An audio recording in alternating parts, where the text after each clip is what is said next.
Ladies and gentlemen, we are here at Talladega Superspeedway for some Palmer Golf, Road and Plate Palmer Golf Series racing at the 2.66 mile chaotic, unpredictable track in Alabama. I am looking forward to this one so much. And I'm Joshua Coppernell. I'm joined by Jonathan Canfield. John, how you doing? I am doing great, Josh. I'm glad to be back this week. Hope everyone enjoyed having Olivia up here last week. Did a phenomenal job at Alton Park. And Josh, I'll be honest, I don't really have too many takeaways from that race. But coming into this race tonight, we could have some takeaways. It is Talladega, 2.66 miles of absolute chaos ready to go down here. Palmer Golf Road and Plate Series normally puts on really good plate races, and they have put in some, rules to prevent your typical plate farmers coming out. So you won't see drivers making their first start here tonight unless it's approved by admin. Typically, each driver here tonight will have raced one of the two road courses previous to this race. So, what we're going to see tonight is, so far, with about 3 minutes to go, Laura Wiseman sitting on the pole of your field here tonight. And correct me if I'm wrong, I believe that happened at Daytona too, and she just caught some bad luck and never really got to recover. But not the first time we've definitely seen her name up towards the front. Really good plate racer. I expect her to be up front tonight if calamity doesn't strike. But that's Michael Kruger, P1. Sorry for cutting you off. Kruger just took the time. And he did, absolutely, and he did it by 1,000th of a, or not 1,000th, 100th of a second. My apologies for that. But yeah, Kruger's sitting on the pole too. We've seen him actually, I believe, either heat or feature. One of the two he finished up front in at a different plate race. Was able to get a win there. Actually, I believe he also got a victory when we went to Auto Club. I believe he pulled off the sweep at Auto Club. But again, going back to Laura Wiseman, she's been up front, but we talked about the luck factor of this.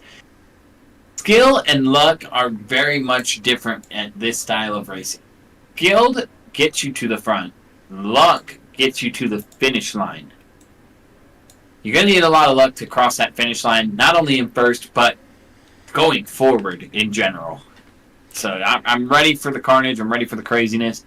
Ready to see what this field of drivers brings to the table for us here tonight.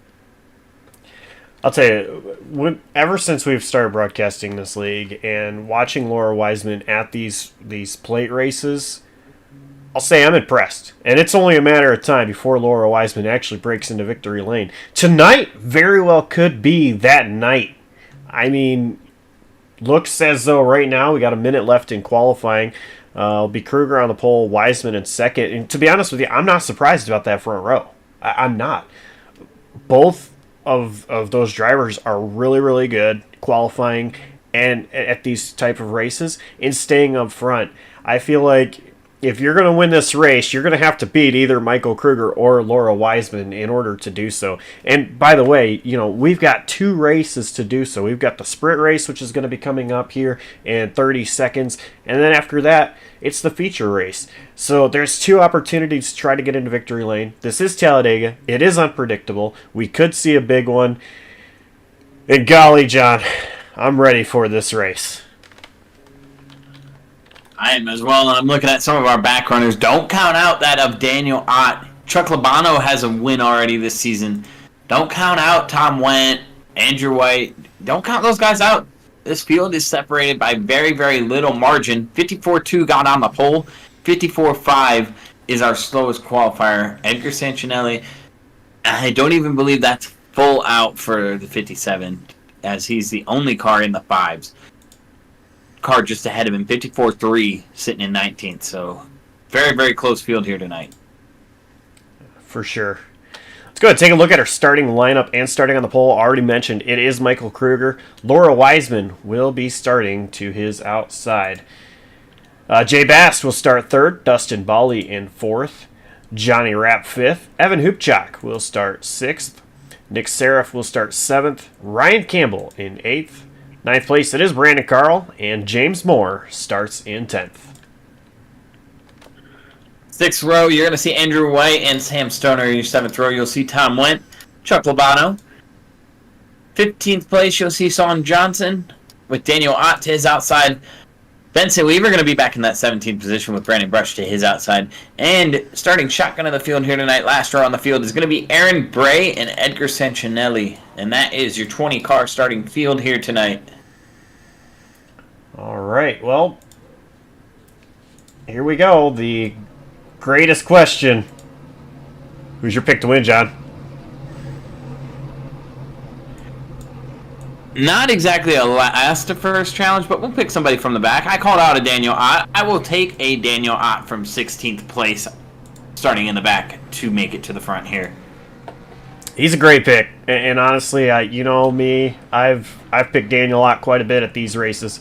I like that pick, I really do. I'm gonna go front row, but I'm not taking my buddy Michael Kruger. I'm going Laura Wiseman. I really believe that Laura Wiseman can get it done, and she's got a great opportunity right here, right now, the next 16 laps in the sprint race. Absolutely, I love that pick too. She was actually in the front, coming to either the white or the checkered in Daytona. My memory fails me, but I remember closing laps Daytona, one of the two races. She was in front, and I believe there was a issue with pushing with Michael Kruger, and that just got her turned around sideways, and from hero to zero. Let's hope that her luck changes here tonight as the pace car gets ready to pull off. Indeed it is. We're getting ready for 16 laps around Talladega Superspeedway for the sprint race. The Alabama native, Michael Kruger, starting out front at his home track. And once they get to the restart zone, they're there. Green flag is out. We're underway here at Talladega. Outside line certainly more even in terms of spaces between cars. But already we see some guys jumping up lane 3, not sure what if they're going to the back or what's going on there.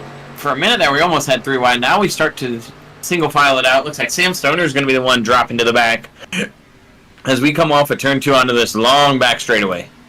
Stoner drops back into line, so I don't think they're going to be going to the back. Stoner's still up in that third lane, not really tucked in behind the 12.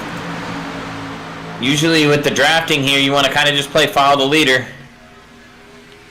Kruger leads him through 3 and 4 with the help of Jay Bass. Jay Bass doing a great job, just smooth on the pushes right there through the corner. That's what you want to see out of a push driver. See Dustin Bali trying to help Laura Wiseman get back towards the front here, as there is actually some 3 wide behind. James Moore, Sam Stoner are going to be in the middle there. Yeah, I think Samuel Stoner pushed Moore out just a little bit. Moore couldn't get back into line, and that's the reason for the 4 wide. Now, we do have Brandon Brush kind of taking a peek. Now gets back into line, but it kind of looks like Brush wanted to go out there with Moore. It was just fading back quickly. Outside line, though, with Wiseman leading that line, it's coming back with help from Dustin Bali and Evan Hupchak.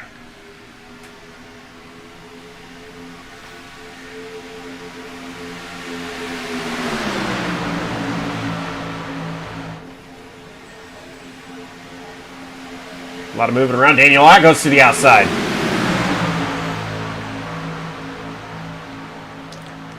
It's going to be Daniel Ott, James Moore, and Edgar Sanchinelli up there.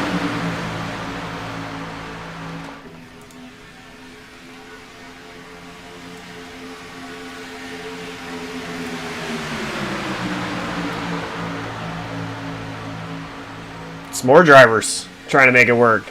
Stoner and Johnson move up.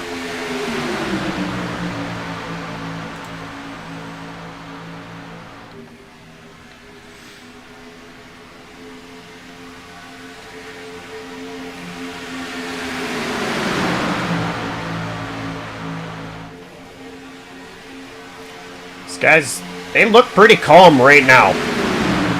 Despite the fact that we have some 3 wide going on. There's not much side drafting going on.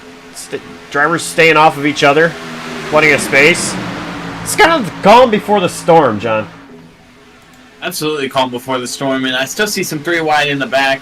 It looks like that's going to be Sean Johnson and Sam Stoner working together, trying to get that 3rd lane going. 3 wide's actually really doable here.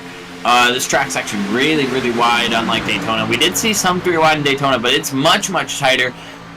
It's very much so easily doable here. As, in real life, we've seen 4 wide at this track. Don't want to see that here tonight in the sim. Couple reasons I say that. There's internet connections, there's ping issues, We have a lot more going on in the simulated virtual world than the real life world, where they can put 4 cars next to each other, and if they hit each other, they actually hit each other, whereas we have non-contact hits in this simulated world. So 3 wide, easily doable here. You see the 3rd lane starting to work a little bit. I think that's Brandon Brush jumping up to the outside there. He wants to lead it. He's going to get a push from Sam Stoner, and that middle lane going to lose a ton of momentum because of him jumping out. Top lane, though, it's starting to build some steam.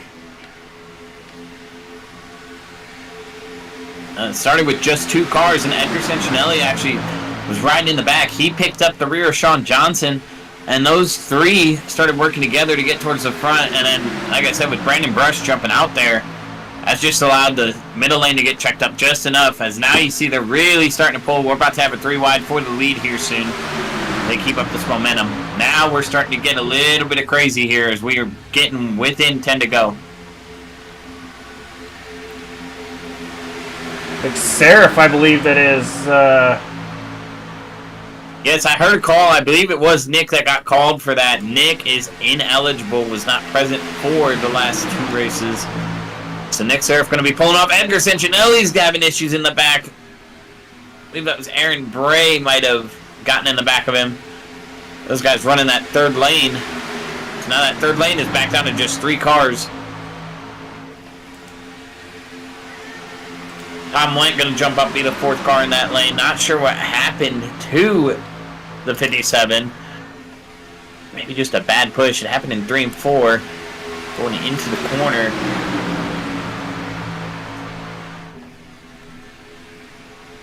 Oh, just catches the wall, and Aaron Bray gets in the back of him. Easy to do when you're running that 3rd lane.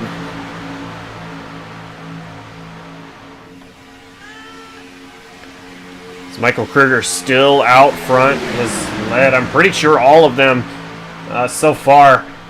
And we are at 10 to go through 3 and 4.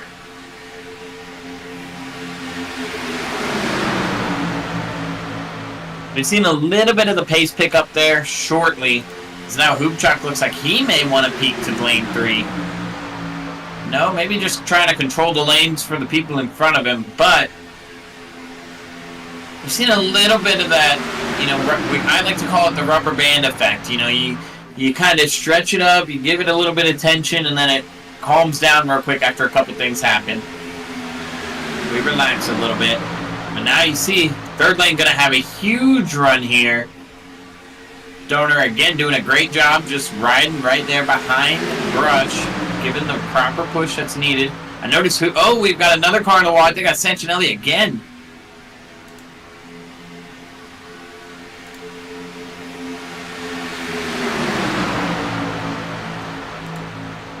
I believe that's going to be correct. Sancinelli a little bit off the pace.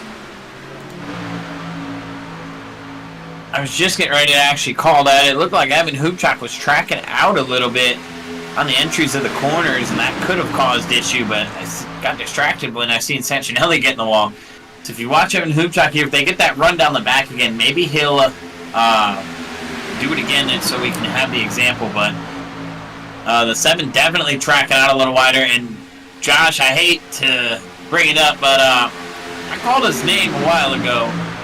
I didn't talk much about it, but now he's sneaking up in that 3rd lane. The 29 has found his way to the front. Daniel Ott, you never can count him out in these races, and currently leading that third line. If they can get a push, oh, we got, okay. Slight contact between James Moore and Sean Johnson puts Johnson into the wall. I think that was all caused really by the checkup of Dan Ott moving to that outside lane. He made a kind of a close move there, and then he checked up that lane. Everyone's still somehow together. I haven't checked, but I think even Edgar Santinelli's still in the pack here after a couple hits to the wall. Yeah, 57 still holding strong. Santinelli is caught up, so all 19 cars still in this race are still all packed together, and we're coming to 6 laps to go when they cross the start-finish line. On that rubber band's only going to get tighter and tighter as we keep going here. Right now, it looks like that third lane really struggling with Dan Ott being the leader. I don't know if he's not able to get a good push from the 41. 41 maybe not a good pusher. And, you know, we haven't talked about that either, Josh. Some people are good at pushing. Some people aren't as good at pushing. As now we see some moving around, people changing lanes. A lot of that movement is going to cause the pack to have a change in culture. Look like the 77, I think that's Brandon Carl going to dip out, and he's going to go to the back. I heard that call out through the driver radio. He wants nothing to do with this right now. He feels like the energy of the pack is changing, and I agree with him. And there's that contact. I was waiting for that to happen. The 29 and the 41 are both in the wall.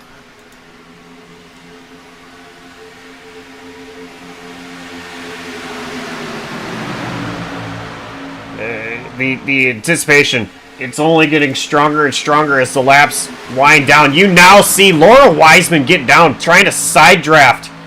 5 to go in this race. A lot of close quarters racing going on. Chuck Labana moving to the outside line. He's got help from the 18 of Ryan Campbell. Dan Ott, after getting in the wall, has found his way back into the middle of the pack in the second lane. Brandon Brush, Tom Wendt, those guys got stacked up and pushed back there too. They're now starting to crawl back into the pack. Still, all 19 drivers, I believe, are sitting right here. Now 2 by 2. Dan Ott going to try to get to that outside line again, but he needs help. He's got no help. He's got it with Stoner. And we've seen Stoner be a good pusher. Now the question is Dan Ott going to be the good leader that Stoner needs?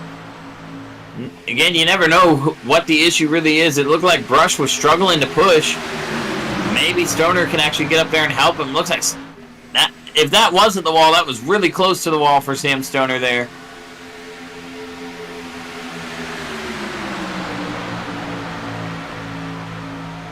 That's going to cost Dan Ott a ton of momentum here going down the back straightaway. Now he has no help. Now he's just out there by himself.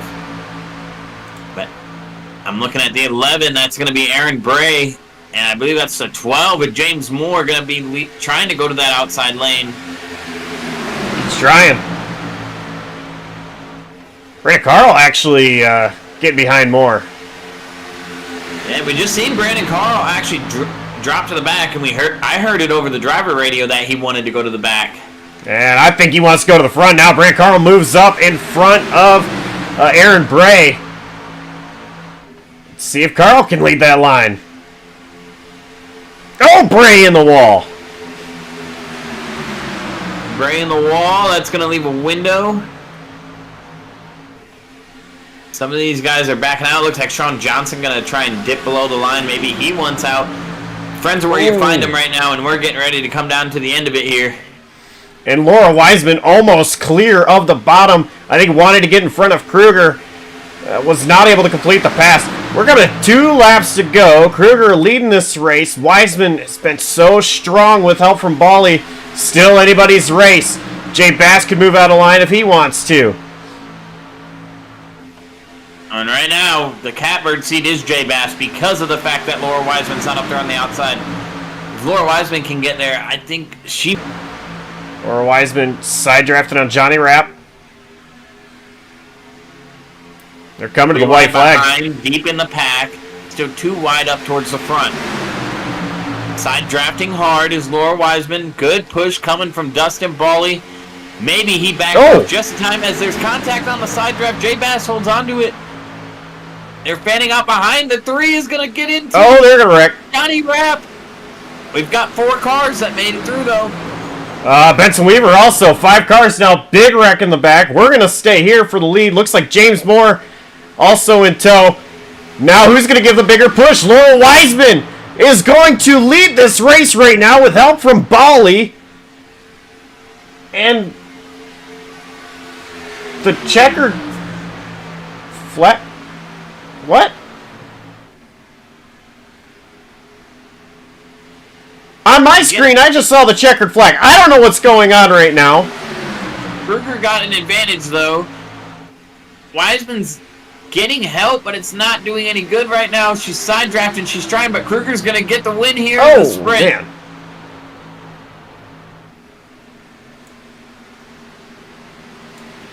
Okay, I don't know. I can confirm my timing is live. Like, it is. I know that. I'm very confused. Did they accidentally throw a caution, which instead threw a checkered? I don't think... I don't know. Was there a time limit that we ran out of? I can confirm that we most definitely did not run out of time. I can also confirm that there was no caution and no early checkered flag by any means. Kruger is your winner according to iRacing. J Bass finished second. Benson Weaver. Then Laura Wiseman. Then James Moore was the last of that group that we seen there. With Dustin Bali was last of that group. He finishes in the 6th position. So maybe my telemetry or like ATVO just freaked out there because I saw a checker flag when they were on the backstretch. Anyway, I was to say, either way, I believe you're going to want to talk to your good buddy Michael Kruger because he's got a victory in that sprint race. Yeah, hey buddy, how you doing? Doing great, Josh. Doing great. Well, you pretty much led wire to wire. Not quite. I noticed Laura Wiseman led 1, maybe 2 laps, but started on the pole and just, was out in control. It looked like that race was calm-ish. How'd it feel out there for you? It felt pretty steady, really, up front. I really give credit to Jay Bass there. He was tremendous there during the race by me, giving me those pushes. I was thinking he was going to make a move during, and at some points whenever he got clear the outside, I was really surprised he stayed bottom to push with me there. So, credit to him for that. It's just kind of about just maintaining the top or the bottom and making sure I didn't get too far out and making sure Jay can keep giving me pushes there to kind of retain the bottom and keep it filled with momentum there, not really stagnating and letting the top drive around and get clear and get low there, really. Well, it's yet another sprint win for you. These wins are starting to click up here in the Road and Plate Palm Golf Series on the ovals. You still got the feature ahead of you. What's it going to take to try to get the checkered in that one as well? He'll just be taking patience and just be in the right spot to make moves and advance track position. We're going to have to make one pit stop during the race, obviously, so it's going to be important for when I make it and finding partners to pit, honestly. If I can just kind of pit at the right time or so with the group I need to, I could be in a good spot to get track position and hopefully be up there at the end with a chance at it. All right, sponsor shout-outs. Who gets it done for you? I just want to shout out Grid Network for being on the car and all my teammates at Radius Racing, pretty much just Cameron Caldwell, basically, and just all the other guys at Radius Racing, pretty much, and that's pretty much it. And Jay Bass also for the pushes there, that race, he did great. All right, well, congrats on the sprint win. We'll see you in the feature. Thank you.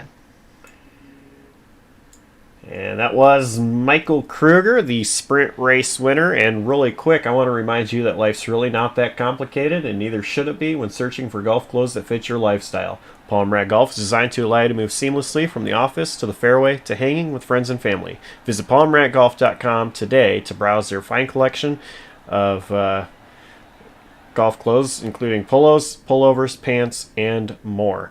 It's palmratgolf.com. We're getting the grid set for the feature race, and of course, if you're familiar with Road and Plate, you know how it is. If you're new here, well, the top 10, they get inverted. Everybody who finished 11th on back is in the position where they were when they finished the sprint race. So, with that being said, Kruger, who won the sprint race, is going to start 10th. Looks like we're going to have Sean Johnson, Brandon Carl in the front row, Johnny Rapp, Daniel Ott, Dustin Bally in 5th, James Moore 6th, Laura Wiseman 7th, Benson Weaver 8th, Jay Bass 9th, and Michael Kruger 10th. We don't have a whole lot of time, Canfield, so one word, who's your pick to win? I'm not changing. Neither will I. Daniel Ott.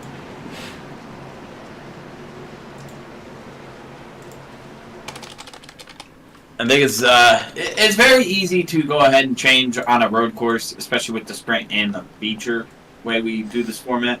But on a oval here with plate racing, we have no reason to switch. Pace car is coming in to pit road. Sean Johnson, the one in charge this time of leading us to the green.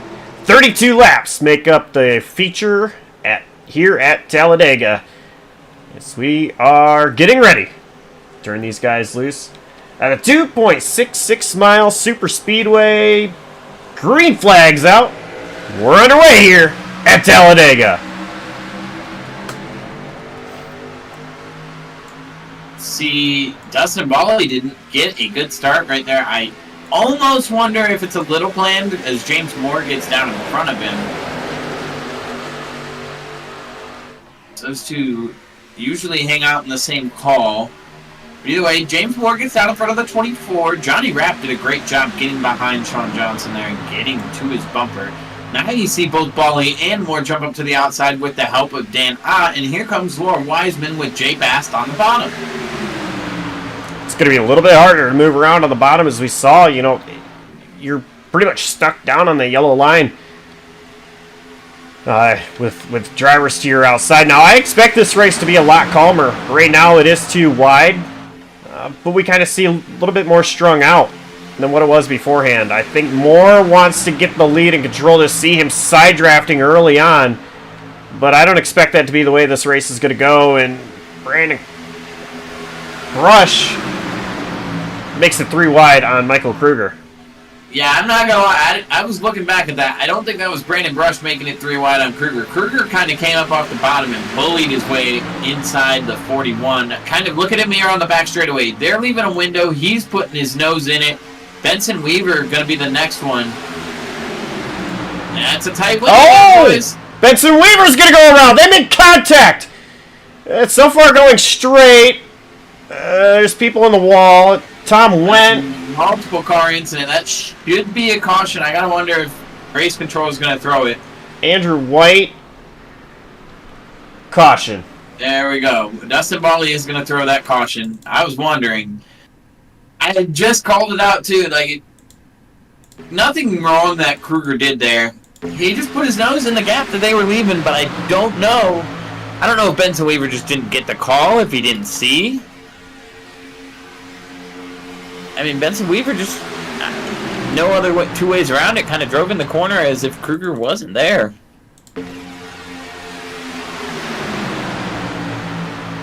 Very tight window, but not one that I would say.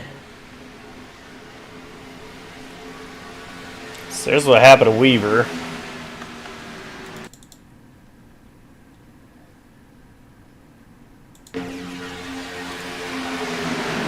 Take a look. Tom went. Tom went, got a little bit of it. Looked like a couple other drivers. Or Andrew White. We do have fast repairs here in this league, so if they were able to roll away from the incident, they are going to be okay. Tom went, Hoopchok got a piece of it, Santinelli gets a little bump, Campbell gets a piece.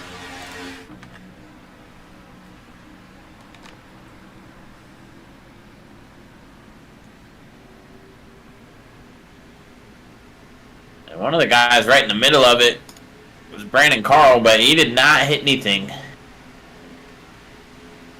Got checked up and got woed up in time. Good job by him on avoidance there. Also call out Sam Stoner and the 3 of, I believe that's Andrew White. All those guys did a great job getting checked up. Andrew White got a piece of it. Pretty good. I might have missed that one. Where's he at?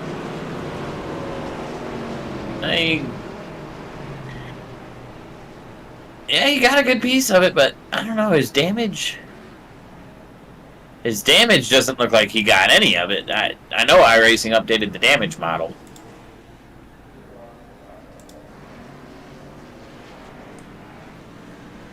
A lot of drivers came down pit road there. James Moore, Benson Weaver, Michael Kruger, Brandon Carl, Andrew White, Brandon Brush, Tom Went.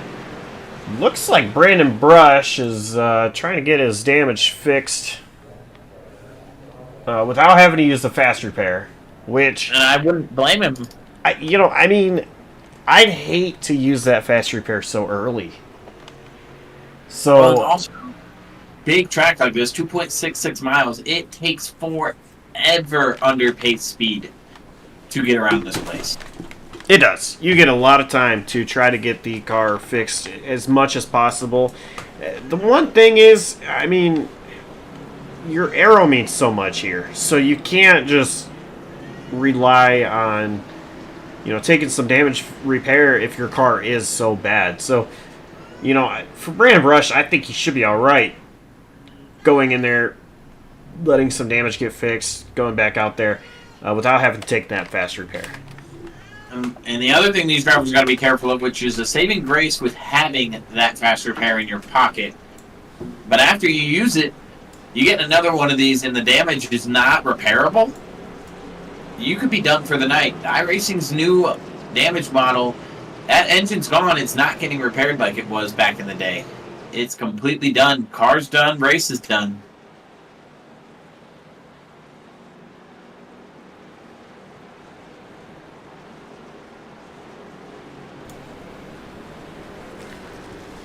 Yeah, it is. This track, it really means a lot to try to keep your car as clean as possible. And as you mentioned, your race really could be hurt a whole lot easier now than what it used to be. Lights on the pace car are off. We're getting back double file 2x2. Johnson and Rapp is going to be the front row. Josh, talking about our new damage model, with the fact that it can end your race now, I've seen it not take much here, too. Some cars, they just get just enough contact, and when you go to the pits, you don't have that fast repair, and the spotter tells you, that's it, we're done. It can shock you what that can be. That could be, a tire fell off, a toe link's broken. It could be any number of things. If iRacing deems it not repairable, just like it would be in real life, that's your race. You're done. So you don't even have to blow the engine sometimes.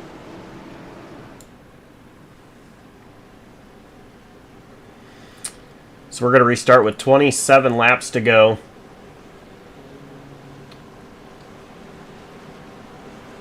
And one thing I want to point out, we talk about it where in this league the weather is static. So it's not going to change at all. It's just going to stay right where it is. Which means we're guaranteed to have 99 degrees Fahrenheit of track temperature. So a little bit of slicker out there. Could be worse. But, I really noticed that at the end of that sprint race, drivers were moving around a lot. And this race is twice as long. Going to be very interesting to see how that affects the tires as this race goes on. Pace car is coming to pit road. Now remember, the start-finish line is not in the tri-oval. It's a little bit further down, which means got to wait just a little bit longer for them to get to the restart zone. But they're almost there. Restart is in the hands of Johnson. Green flag's out. We're back underway. Outside lane actually got the better start there. I heard some action in the background. I'm not sure who that was. Tom went. That sounded like an engine blown.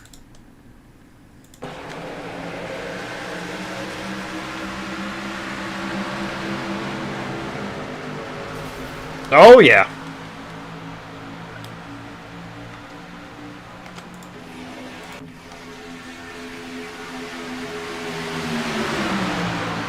Oh, I can tell by the way the car reacted. The 28 just money shifted on the restart there.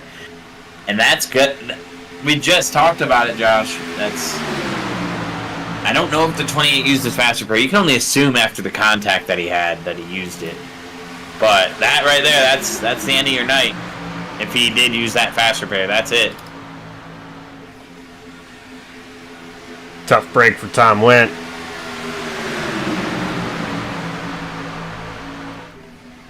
Up front, it is Sean Johnson and Johnny Rapp still leading the field.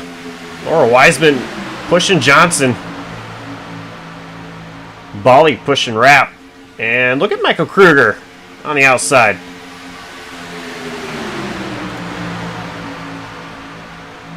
It's got no help. Got no help, but we talked about it getting aggressive on the last short little run there. Looks like now he's going to take a different approach. Instead of going through the middle, he's going to try the outside.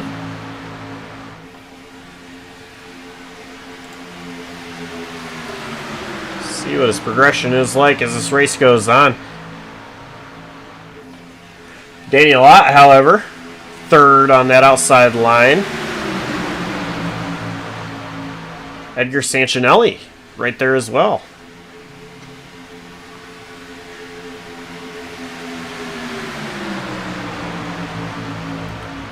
Here comes Rapp. That outside line is really working for Johnny Rapp right now. And just being really, really smooth, but you do have, I believe that's 3 Toyotas all working together on the inside line there. I think eventually that could be a prevailing moment if they can all work together well. Bolly being the second car in line there. Pretty much a repeat of last race, just pushing whoever it is on the outside, leading that line. Bolly showed that he was a good pusher last race. Yeah, for sure. He's trying to repeat here. See Brush and Kruger on that outside line. Kruger saw Brush go up there, and he immediately jumped up as well. And now you got more trying to jump up there.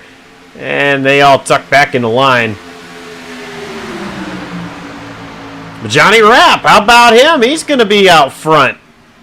Not quite clear of Johnson just yet, but Rapp might get there. Laura Wiseman kind of stepping out of line. This is going to help the outside. It is, but whatever happened there, it breaks up the outside lane a little bit. Dana Hott, and I believe that's the 57, Edgar Sancinelli, they all kind of back off. I believe that's Sam Stoner back there. It's going to be now 4th car in line as Johnny Rapp actually pulls down in front of the bottom lane. So now Bolly and Ott going to be the 2 cars. Oh, contact! Chuck Labano! He's going to get turned off Labano's nose. Bass is in it. Hoop shot gets a piece. As well. Caution is out.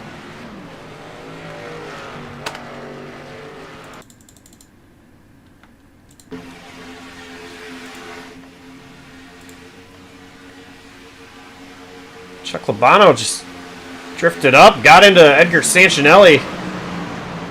Oh, I didn't even see Jay Bast and Evan Hoopchak. I was wondering how they were involved after you called them out. Oh, Bass just gets barely clipped, and Hoopchak is right there once he gets around. But you're right. Santinelli kind of just a victim of circumstance there. I no intention there. I'm just real unclear. The 346 came over the line. Not sure why. No clear intention there on anything. Just Talladega. I think a little bit of tunnel vision there is all I can say, because it just looks like, I don't know, following cars in front of him. I didn't see anybody go over as far the line as he did, but sometimes you get that tunnel vision and you're not paying attention to if your car's drifting on the line or not. I think that's the case right there. He just hooks the 57 around and chaos ensues. I want to take a look at this from Ryan Campbell's view.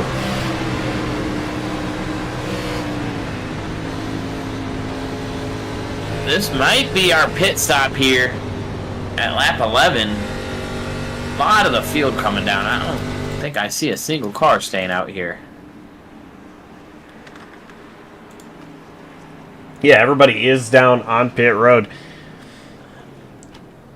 So we'll see. Is it going to be fuel only for drivers? Do you put tires on?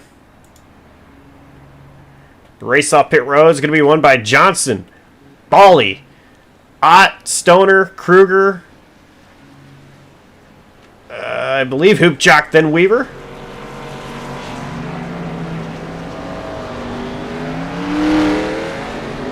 And already I see some drivers sitting on pit road. Maybe some of the drivers that had damage, or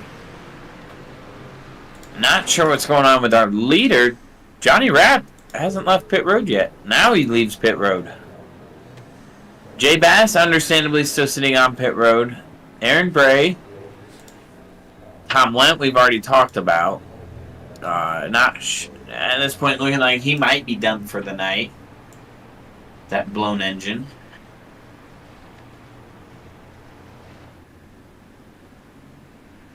Unclear what Johnny Rapp sat on pit road for. I don't remember him getting any contact, unless we missed it, Josh.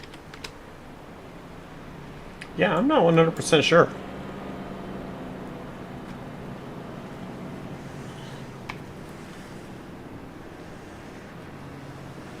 Definitely remember a sprint race he was involved in an incident in the last lap chaos, but so far I think he's kept it clean here. I'm not sure what he would have sat there for. I didn't think he got hit by anybody, but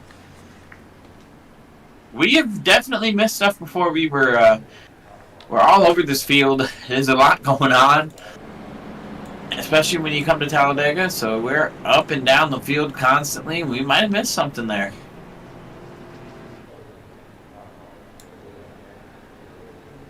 We do have them double file. Or get ready to go double file. We say, usually we don't do this, but Josh, what do you say? Who piques your interest? Who would you want to talk to if we did a quick interview before we go green here? Well, I told Michael Kruger I'd talk to him. We had any yellows. Well, we've already talked into that. Let's get somebody original. Oh, you pick. You take the interview. Let's go. It's gonna have to be a quick one. They're already through two. It is. Move him into.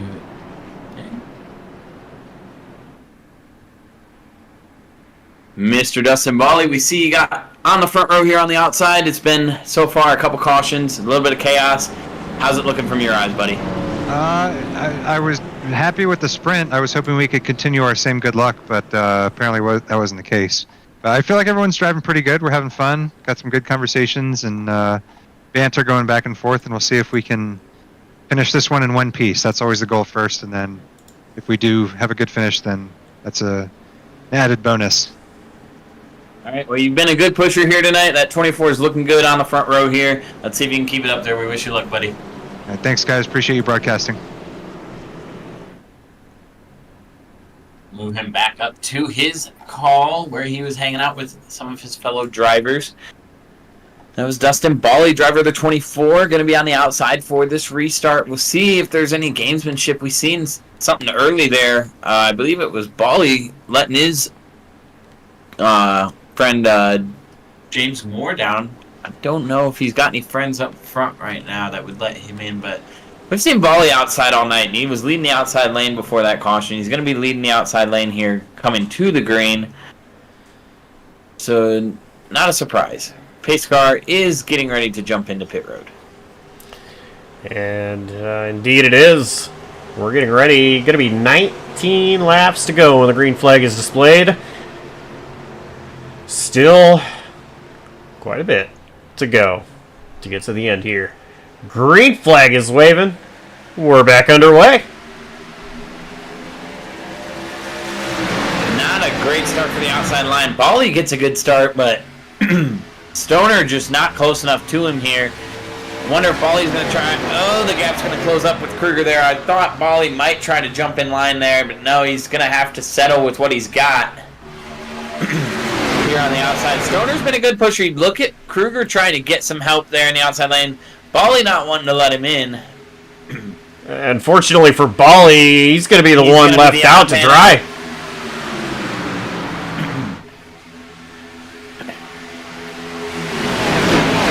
That outside line just has no help, though. I mean, Kruger's there, Stoner, Benson Weaver. Now Bally is jumping in the line, but they're not organized like that bottom line is, John. As Evan Hoopchak's going to move up. There's some jostling towards the back of the pack, too. I see Johnny Rapp back there. I believe that's going to be Brandon Carl, Aaron Bray, and Edgar Santinelli. Those guys were just 3 wide. And they're still looking like they're going to try and be 3 wide towards the back. Oh, we got a spin, baby! He saves it! Oh, they save it. They keep it going. No damage. Laura Wiseman's going to get kind of plucked out there. She's stuck on the apron. But great save by Hoopchak. A little bit of contact there, but he has found his way to the front. Kruger going to be left out to dry here. He's going to have to pick a lane and hope that they help him. Just quickly looking back at the replay, I mean, that had to have been fast hands out of Evan Hoopchak to save that real quick. Indeed it was, and Kruger got himself back in the line on the bottom, but immediately jumps out in front of the 7 here. Looked like the 7 wanted to go to the outside, but he'll check up and push. Michael Kruger back towards the front. Great pushing going on up front from Dan Ott to Sean Johnson. Dan Ott doing a great job there on the inside line as the second car in line. These guys look like they're trying to get a little bit organized, but there's, again, it's Talladega, it's chaotic. You never know what's going to happen. We know a couple of these guys are probably out of fast repairs, so some of these guys are a little nervous if an accident does happen here. But hard racing up towards the front. I think these guys are trying to calm down just a little bit. Jay Bass moves down to the bottom line. Sean Johnson's still leading this race. And, well, I think these guys are trying to calm down a little bit, but it looks like maybe a little bit of side drafting from Kruger. And Evan Hoopchak, I mean, just from saving his car from a 45-degree angle at 180 miles an hour, is out here riding behind Kruger, second on the outside line. Dustin Bally trying to make a third line. Looking at it, Stoner and Weaver are trying to get up towards the front in that third lane. Now Bally is going to be up in that third lane, as Brush is going to fill the hole. Oh, got some squeezing going on back there. Oh, there's a wreck. Benson Weaver, Laura Wiseman around. Well, Wiseman not around. Benson Weaver is around, though.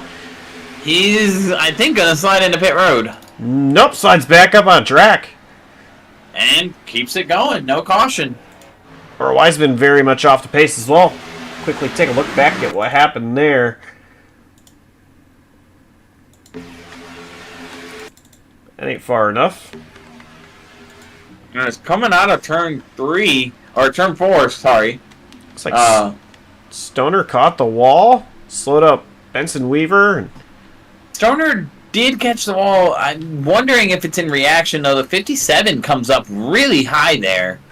Not sure if he's trying to side draft. That would only hurt him, so not sure why he's so high there. But definitely looks like the 45 is in the wall in reaction to what's going on. And same thing with Benson Weaver and Laura Wiseman, both just reacting to what's going on in front of them. Well, I don't know what happened, but this race is now being controlled by Michael Kruger and James Moore. Kruger on the bottom, Moore up top. 14 to go. I don't see... I'm looking at mile per hour. Doesn't look like they're saving any gas right now, so that might have been our fuel stop, or we're still racing to the fuel stop. We went 16 in the first sprint race, and that's usually, with this league, what they'll set as a fuel run is the sprint race. The sprint race will usually be one full fuel run, and then we'll double the length, so we have to make a pit stop around halfway in the feature race. But we got 3 wide right now. Stoner, with help from Rapp, going to be all the way to the outside. They went all the way to the lead, I believe, there. I don't know how they did that, but yeah, Stoner, great job there with help from Rapp and Bast. Oh, Andrew White trying to get up there as well. Tag the wall. I believe he was. Yet again, I don't know if I'm seeing it wrong here, Josh. I think I've seen the 57 moving up again on a car that was to his outside. I'm unclear. I see a lot of action going on towards the back. 57 definitely wants to ride in that outside lane. You can't do it when there's a car to your outside, though. We all know that one. 3 wide, 4 rows deep. For the time being, Michael Kruger, James Moore continuously swapping this lead back and forth between the two. Samuel Stoner doing a great job. Clear here and have an option if he wants to get down, but again, he and Bali are friends, so he's getting a good push from one of his buddies right now. I wouldn't move off that line. I personally don't want to come down to the bottom anyway. You're going to have momentum up top as long as the momentum is there. As long as you continuously get the great pushes. Top is where it's going to be at, or in the middle at least.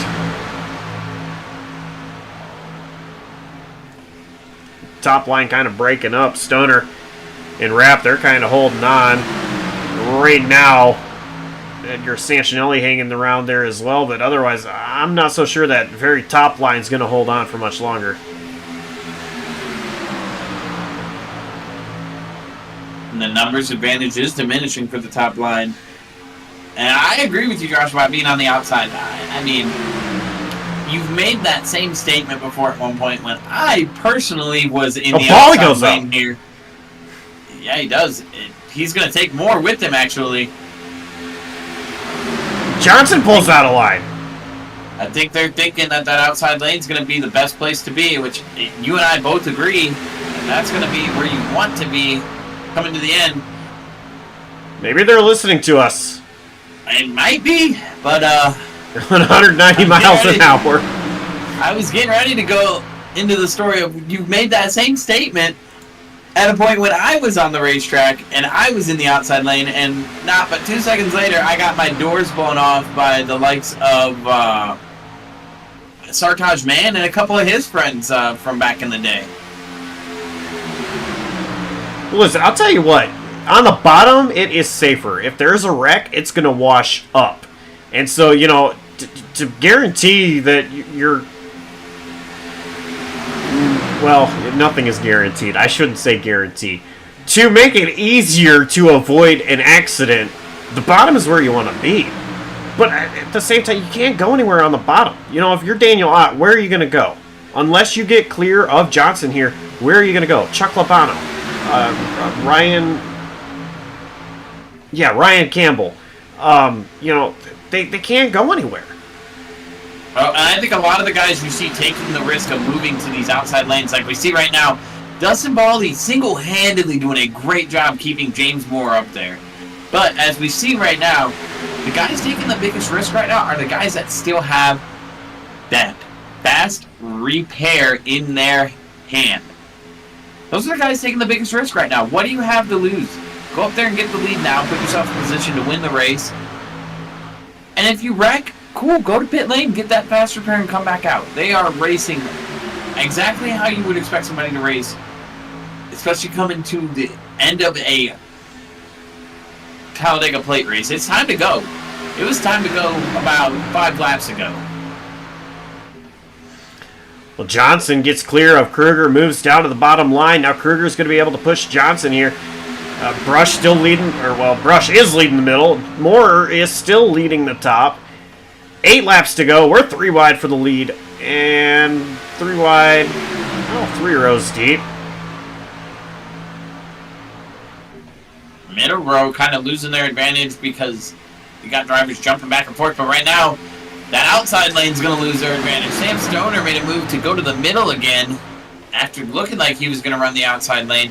Decides to hop in behind his teammate Jay Bass. You see teammates starting to link up if you look through the field and look at some of the people in call together here in the Discord. We're starting to see people who are able to easily communicate with each other, kind of find their front bumper and rear bumpers together. Well, I'll tell you one thing. Kruger gets clear here. He's going to move to the outside, I'm pretty sure. Not quite clear, but, you know, he's one that wants to control this race, and that could very much cause some chaos. Oh, Dustin Boley into the wall! That stacks him up behind.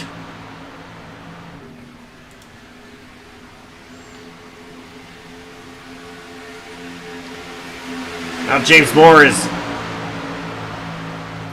on the outside, 5 cars back.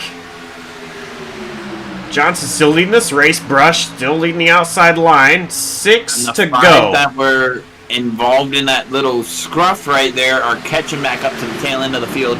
Luckily, nobody losing the draft there. I believe somewhere, though, is going to be Laura Wiseman or Benson Weaver actually going to be the first one they get to. Lap traffic is going to be in effect here. Benson Weaver is in 3 and 4 as the field is in 3 and 4. And I want to point out, Kruger did move to the outside line. He is controlling that line, so it is now Johnson and Kruger leading this front row. But Daniel Lott is going to be strong on Johnson's back bumper.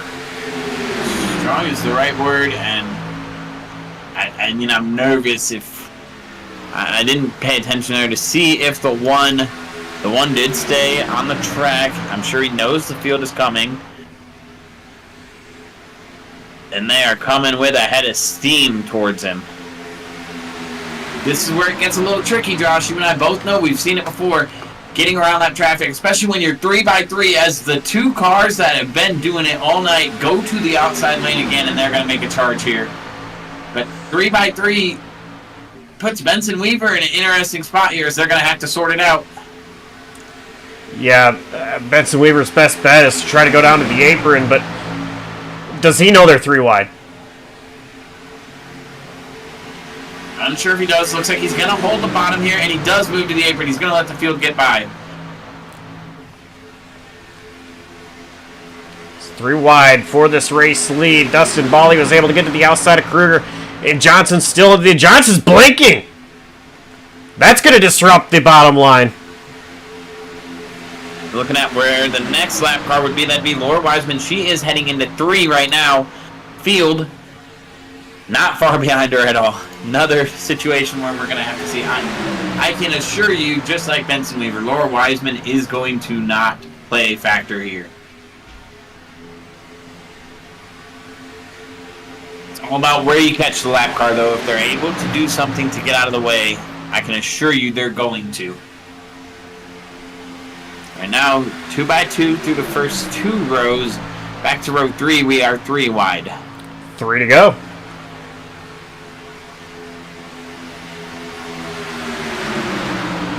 And if you're a Benson Weaver or Laura Wiseman fan, your best bet and hope right now is a caution. Benson Weaver gets back on the lead lap. Laura Wiseman gets to stay on the lead lap, and we are, I believe that's 4 wide in the middle there. Oh, there they go! J-Bast around. They're wrecking. Caution is out. And the commentators' curse comments begin. Ryan Campbell, Evan Hubchak, Andrew White, just to name a few. James Moore, Edgar Sancinelli, Johnny Rapp, Samuel Stoner. I think I covered them all.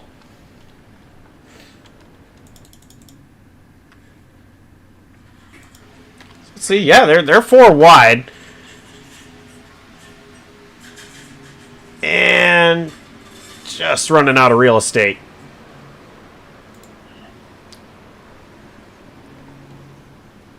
And just, that's nothing any other drivers could have done there to prevent that. That is Talladega, within 3 to go. I mentioned that you can do 4 wide. I didn't say it was the best idea, but somebody must have heard it. And I mean, we had to try it. We had to test the theory.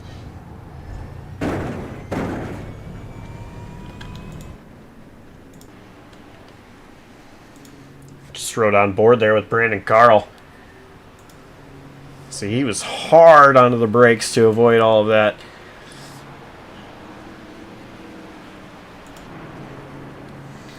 So, I mean, this means we're going to have overtime.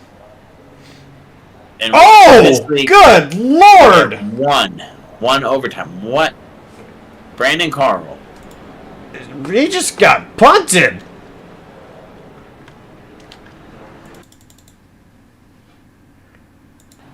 What happened? Looks like maybe checkup gone wrong and Ryan That's Campbell. absolutely gone wrong. Looks like a slow. Oh no! Both of them kind of rolling up real fast to the back end of Johnny Rapp. This stuff you see here at Talladega with catching up to the field, it happens.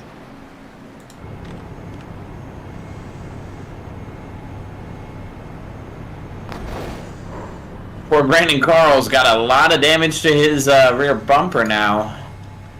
And shout out to Brandon Carl. Has been one of the guys that I would say has kept his car the cleanest all night long. And of course, only to Brandon Carl would he get damage under a caution in the green-white checkered zone.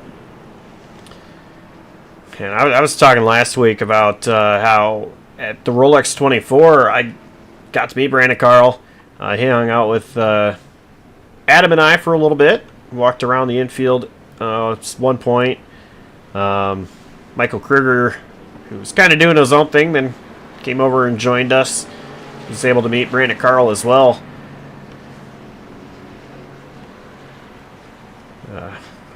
It's pretty cool to be able to meet one of the drivers here in the Road Plate Palmerette Golf Series.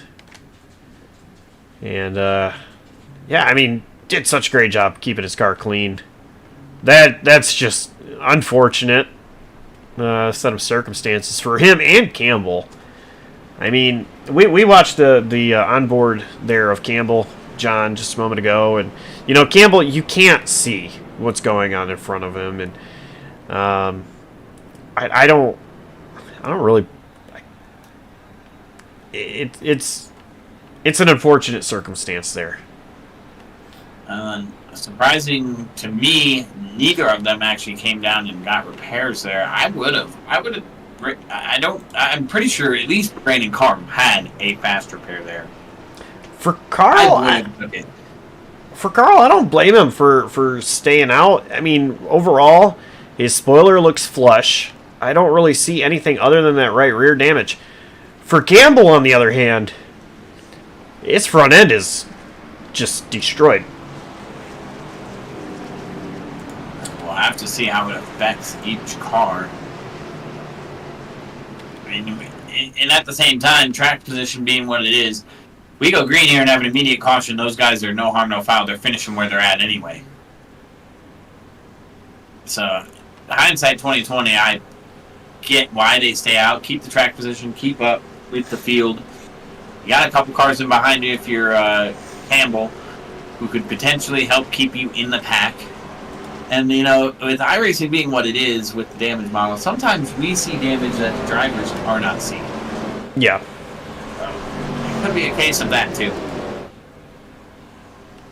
I am hearing, at least from one driver, Chuck Lomano just mentioned, we're close on fuel. Oh, I can imagine. I mean, you know, I mentioned it. We're in overtime now. They pit pretty early. It's going to be interesting to see. I mean, are they good? Can they make it? There's a couple guys I'm nervous about if they're going to make it, and it's the guys that have been up front for a while. You're looking at guys like Michael Kruger, Sean Johnson, Dustin Bally, guys that have had to run more wide open here because of being up front. Those are your guys where you're going to say, are they going to make it? I think if you're a Dan Ott, a Brandon Brush, a Johnny Rapp, Brandon Carl, or even a Campbell, if you can keep up, you know, those are the guys that have been running in the pack. They've probably got more fuel saved. All right, well, we're going to find out. 2 laps to go, green-white checkered here at Talladega. Can Michael Kruger sweep the night? He did last time we were at Noble. Green flag is out. Very, very close start. I think even caught Kruger sleeping, and Johnson's going to move to the outside. Kruger no longer has help until he does with Brandon Brush moving down to the bottom. Brandon Brush down to the bottom. That's going to allow Dan Ott to close up. Dustin Bally. Oh, they're spinning! Kruger hard into the wall. Brandon Brush is the leader. Caution is out.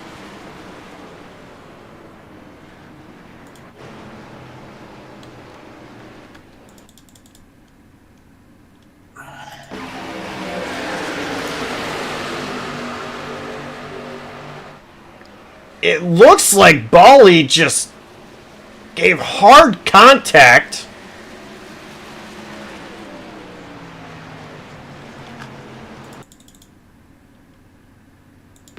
To Johnson.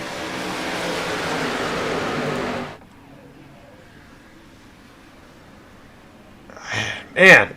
Oh, yeah, hard contact. But if you really go back and look at it, it is textbook old school NASCAR that we talk about, and it's these cars act just like our Gen 5 cars, I'd say. Yeah, Generation 5 cars, where if you hit in the left rear or the right rear and you're not square, it can do exactly what it just did. Bally was just enough to the right rear where it just naturally spun around the 32, and he absolutely goes down and hooks.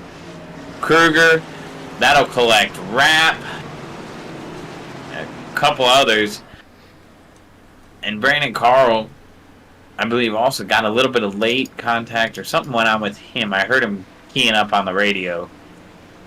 But Brandon Brush, kind of just a coincidence there that he just happened to be on the bottom at the time that somebody got hooked. So he's gonna get the win here. And that'll make our top 3 currently Brush, Ott, and Johnson. I'm seeing Brush, Johnson, and Bally. According to iRacing, which I don't know if they've crossed the line yet. I think these drivers have been trying to sort it out, get into their positions.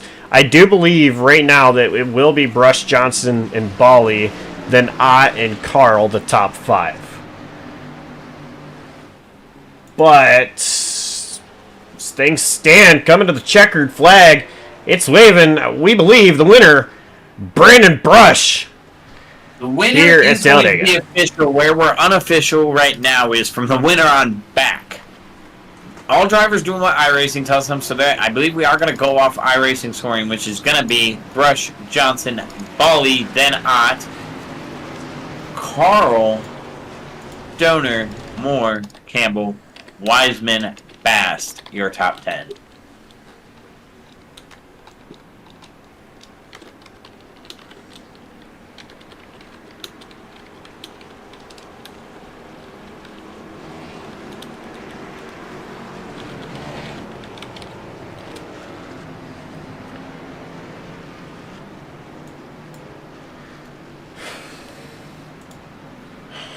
So a lot to unpack there. And we will try our best to do so. But yeah, undisputable who won the race, and that is Brandon Brush.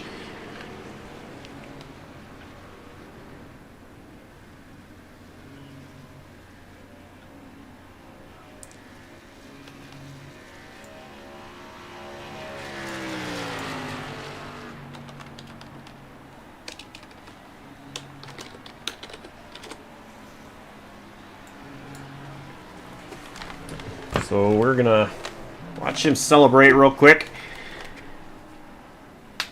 and then start post race.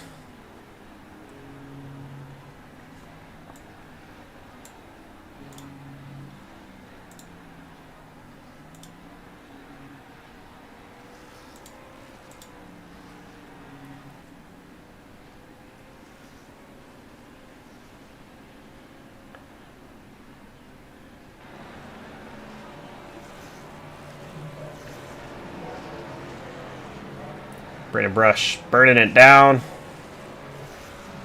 celebrating, and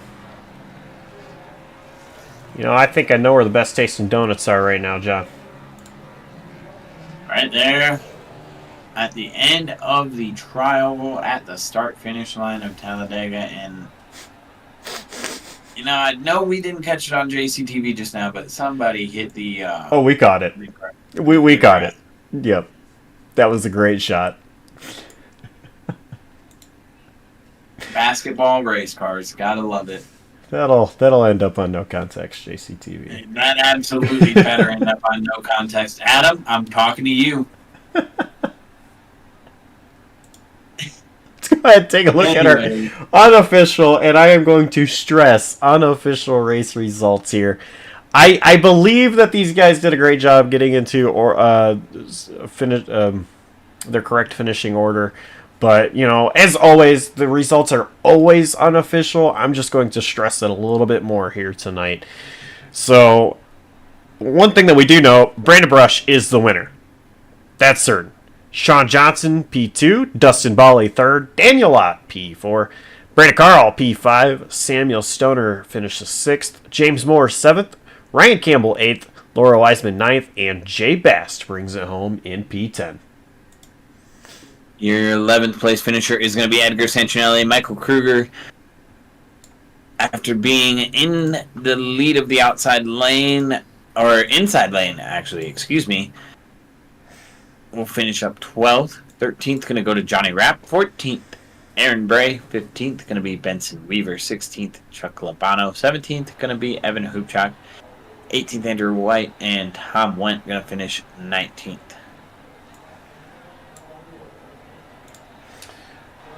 Yeah, that is our unofficial race results. We're going to talk to our top 3, but first,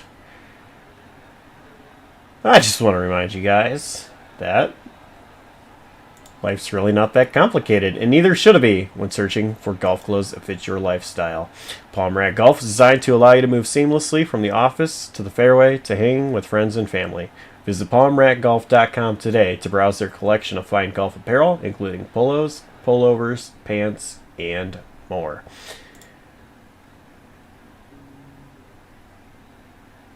So, who are we going to talk to? Dustin Bally. First person we get to talk to is the 24 of Dustin Bally. Hey, Dustin. Talked to you a little bit there. Under caution, and you were able to bring it home 3rd place. Looked like a wild one out there towards the end. Walk us through how it was for you. Well, I'm just looking at the replay of that last lap crash, and I think that's 95% on me. So I apologize to Kruger. That was his race to win, and sorry that my faux pas on Sean ruined his race. So I'll be penalizing myself for the next one, but yeah, just it was a pretty good race, I thought, until the last caution there kind of bunched everyone up, and yeah, just kind of a hollow feeling when you're the admin and you dump I didn't mean to dump Sean. I was trying to make a run and push him ahead, and just gave him a little too much contact, and it was unfortunate for Kruger. But congrats to Brandon, Dan Ott, Brandon Carl all had top 5, so it's a good race for a bunch of people. But yeah, kind of a hollow third here. It was a really good race, as always, that you guys put on. And, another podium for you. So you talk about the EOL for the next race, focusing on the Chicago Street Course. How's that going to really affect trying to get up through the field at that very tight street course? I think it's going to be hard. I mean, if you have 25, 30 people show up, which we've had happen in the past, I think it's going to be hard to get a good finish there with that EOL. But I don't really like the track to begin with. I never really run to my normal level of performance there, so I'll be happy just to keep it in a straight line and try and bring it home. And then see kind of where things shake out with the points and try and stay in that fight. But yeah, we'll see what happens. All right, sponsors, shout outs. Who gets it done for you? Well, I want to congratulate Brandon on the win. I know he's had a bunch of tough luck kind of in recent races, except for the last one. Obviously, we finished second, so good to see him win. And then Sean Johnson getting on the podium. It's great to see him. Personally, I want to thank my wife, Rebecca, who always is a great cheerleader for me. Parents, Tom and Deb. Hey, guys. Mother-in-law, Karen. And then anyone else supporting me at home. And, of course, Palmer Golf for continuing to sponsor the series. And you guys for broadcasting. I look forward to watching you guys every Friday. All right. Well, congrats on the podium, and we'll see you next week. Thanks. Third place finisher, Dustin Bali. So that was. And we're going to turn things over to John, who has Sean Johnson.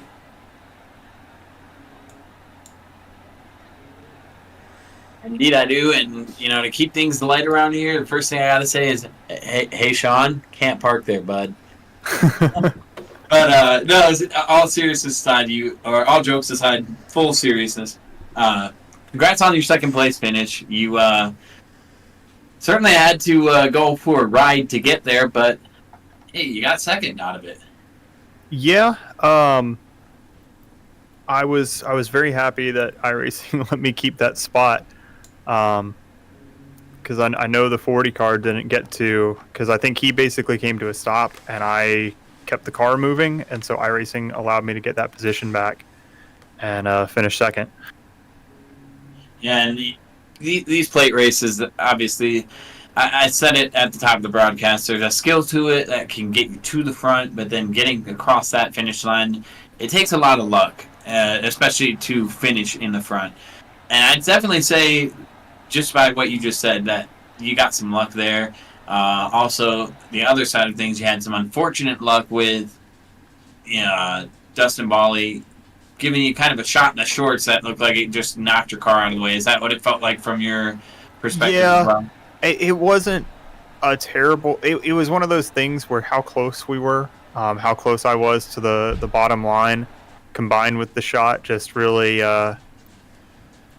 that's the type of push that I think could have worked if there was more separation, but we're right at the end, going for the win, keeping it as tight as possible, and it just kind of went wrong. So you got to start on pole this race for the feature race after finishing 10th in the sprint, and you kind of stayed up here all night. Did it feel good, as opposed to where you were in the sprint race, to be up front and just kind of keep your car there? Or was it a little bit more fun to be towards the back and be in the craziness? Yeah, there's fun in the craziness, but getting to stay up, start up front, stay up front does feel good. I had to make a couple moves to just stay at the front. I think at one point Kruger got ahead of me, leading the line. I moved to the outside, got back around him, and then he was getting around me right as the last caution came out. Last caution? I think the last caution was coming out, which shuffled me back to third. So staying up front felt really good for the feature. Well, we look forward to next week. We got the Chicago Street Course next week. Heading out of this chaos, we have seen in the real life version and some clips here on iRacing, some chaos take place there at the Chicago Street Course. Do you go in there with a opportunity and a chance to run good there? And is that a track that you're looking forward to personally? I'm not the strongest road course racer, so I will be happy if I can make it through that track alive. I think it's a pretty fun track. I think it has more flow than a lot of people give it credit for, but it is a really challenging track, and any mistake you make is going to get punished tenfold. So if I can just make it through that race, keep myself out of the wall, it'll be a win for me. All right, Sean. Well, we're going to let you go celebrate your P2, but before we do, let's let you get those shout-outs and sponsors out there. Who helps you get it done behind the 32 machine? Well, I got to shout out Palmrat Golf for letting us race these races every Thursday. Got to shout out Dustin Bawley for putting these together. And RC Cola for giving me the motivation to race these. So. All right, well, that is your second place finisher, Sean Johnson. Sean, again, congrats on the second place finish. Go ahead and go celebrate. Thank you. That was your second place finisher, Sean Johnson. And Josh, I believe we're going to have I don't know how happy he's going to be. But he made it. He survived. He's a survivor. We have a surviving race winner, and I can't say anything other than he's going to be happy. We're just not sure how happy yet. Let's find out. Hey, Brandon Brush, race winner. How about that? Hey, how's it going? Well, I'll tell you what. On that last restart, I was very surprised to see you move down the way you did to get behind Kruger. Ultimately, it worked out. But, how was that race for you? I don't know, it's just classic super speedway. Just seems like I learn something in each race, and then I try to apply it the next race, and it causes me to wreck. So. Well, did a great job tonight. Was up front for a good portion of it. I mean, what was kind of what was going through your mind as we were getting to the checkered? Yeah, I mean, I was pretty nervous about fuel. I know a lot of people were in the Discord chat about if they were going to run out or not. I was nervous about being on the outside row in front because I think based on iRacing's calculator that I was going to be sputtering going to the line. So I was pretty worried about getting ran over. Yeah, I mean, ducking down, I don't know. I was surprised how well of a restart they got. I didn't really feel like I was sleeping as badly as I was, apparently. I don't know if Tom was already pushing Kruger before he even started going or what. I was happy with Dustin being behind me because I didn't think he was really going to do anything to make it pretty wide on the last lap there. So I thought he was going to push me the whole time, but then with how bad of a restart we got and Sean jumping up, I was like, well, I was working with the 40 earlier, and it seemed like we were going well, so I was just going to try to keep him out front, and then if there was a gap or if I could get a run, then send it, but if I didn't, then just take the second and move on. So yeah, I mean, that's what I was thinking about. Now the quick moment that you see Sean Johnson kind of turn down, get into the right rear of Michael Kruger, and the seas parting for you to get through. I mean, when the caution came out, was there just relief knowing that you didn't have, fuel wasn't really an issue at that point? Yeah, for sure. That's how it seems like I've gotten. I think that I won the first road and plate race. It was at Daytona, and it was kind of a similar situation. The guy on the outside got turned and bounced off of me, and then I was fine because that's how iRacing works sometimes. They don't care that you get absolutely T-boned by somebody going 180. So that's how I won that first race. So yeah, it just seems like the same thing. It just seems like you got to get super lucky at the end with the way the seas are parting, and that's kind of one of the other reasons why I wanted to be down low. Is it seems like every accident, everyone just gets hooked. Even if you get hooked heading downwards, you always end up just snapping right back up to the fence. So the outside line always gets hosed. I mean, that's what happened to me in the heat race too. Just people flying back up the track, and so that's another reason why it's good to be down on the bottom. But going through the middle part of that main, a lot of the people were getting in front, being in that middle lane, and it seemed like just attrition wise, I could just kind of work my way up, and that's what got me in that position, to be able to be up front, after that accident and blow my pit stall twice. Well, with that being said, who do you have to shout out? Sponsors, anybody for that winning number 41 machine? Yeah, shout out Dustin for the league. It's a great league. And then Evan sponsoring it. We get to be on the broadcast and not, spend any money there. And then got Ronald McDonald House of Charleston on the hood and various places on the car, and just collect your pop tabs and then find your local Ronald McDonald House and drop them off. All right. Well, hey, congrats on the win. It was a great job out of you out there, and we'll see you next week. Yeah, thanks, guys. And that was race winner Brandon Brush. And now, John, I mean, things to unpack. I'll tell you my early thoughts, and I say it every week, but this race was just as unpredictable as we could expect it to be. Oh, absolutely. I think, definitely not as drama filled when it comes to accidents, but the tension, I talked earlier on when we were in the sprint race about the rubber band effect. I think that is the perfect description of how this race was.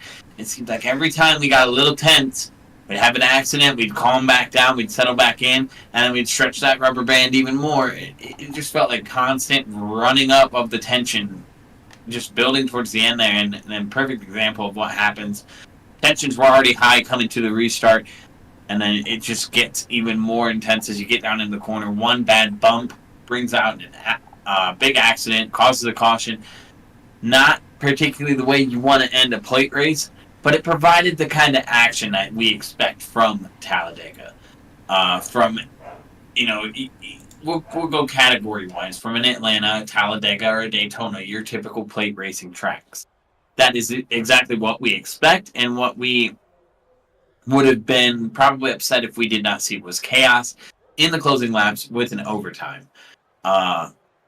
Now, moving into next week, we talk about the drama of this race. I don't see anything that particularly could carry over. But I mentioned it already. Chaos here at Talladega, but chaos on the streets of Chicago can occur. It's a very, very tight street course. We've seen in real life that they're side by side with one another. Bumping happens. Putting people in the wall happens. Sending somebody into a corner, it happens. If we get the car count that I hope and expect to get, we could be in for a real show going into next week. I agree, John. I hate racing street courses. I didn't say anything about watching them. And I'm not going to be out there. I think these guys are going to put on a great show. As always, I'm looking forward to seeing how these guys are going to get around the street course. Yeah, I wouldn't be able to, no doubt. I've attempted to race at the Chicago street course myself, and it's. I've been loving watching NASCAR being there the past couple years. They've done a great show, and now we get a chance to see these guys do it, and I think that it's going to be no different. I personally expect it to be a great show, and I'm so happy that we get to be the ones to bring it to you. And you know what? Real quick, I completely forgot to mention something earlier. The bracket challenge is on. The winner gets a $50 iRacing gift card, and bragging rights and a medal emoji on their name in Discord. So the bracket challenge started tonight. I completely forgot to mention that. We're going to have to get caught up on that next week. There's some matchups where neither driver even showed up tonight. Like we had Michael Chow and Matt Schlosser. I'm not sure how that one's going to work out. So overall, I bring that information to you guys next week. That did happen tonight. Started at least. And so just another step closer into who's going to get a $50 iRacing gift card.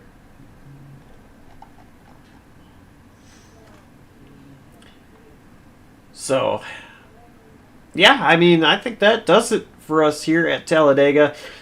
We've got some really exciting races coming up here on JCTV. Saturday night, we are at Sonoma Raceway for Blazer Sim Racing Amsoil Truck Series. And then on Monday, we have a special broadcast thanks to our friend Nick Dornick. He is hosting the Mazda MX-5 cars at the Daytona Road Course. It's going to be two 25-minute races with an invert and some money on the line as well. Drivers from Road and Plate, they have been invited. We'll see if any of them show up. If they're able to. But that race is going to happen on Monday night starting at, I believe... Let me double check. 8 p.m. Eastern time. So, right about then, it's when we'll be live to bring you those races. Really looking forward to that one. And then, of course, 1 week from tonight, it is the Road and Plate Pomerant Golf Series at the Chicago Street Course. So plenty of action coming up here on JCTV that you're not going to want to miss. And I'm looking forward to that. Big shout out and thanks to the drivers, the admins, and you guys, the fans, for watching. Without any of you guys, this wouldn't be possible. And big thanks, as always, to Jonathan Canfield for coming in here and calling this race with me. And on behalf of Jonathan Canfield and the entire outstanding crew right here at JCTV, Joshua Copperl signing off, saying so long, stay safe, and we will see you next time.